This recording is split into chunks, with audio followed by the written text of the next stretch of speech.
गोसोखौ नायनानै मोजांमोन, महरखौ नायनानै नङा। गियानखौ नायनानै अन, थाखा फैसाखौ नायनानै नङा।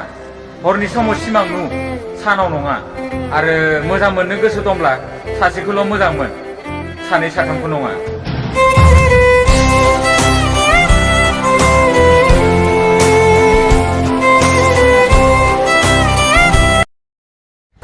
मोजां मोननाया मा बेखौ मिथिगौना लोगोफोर?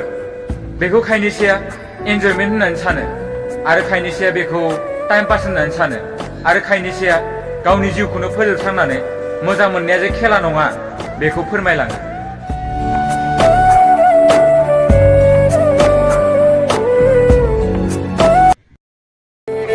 आं बेखौ दाबो गोसोखाङो, आरो आं बेखौ दाबो मिस खालामो। नाथाय आं बेखौ साननानै गावखौनो स्ट्रं खालामना लायो जे बे जुदि आंनि अनगायै खुसियाव थाहैनो हादोंब्ला अब्ला आं मानो हाया।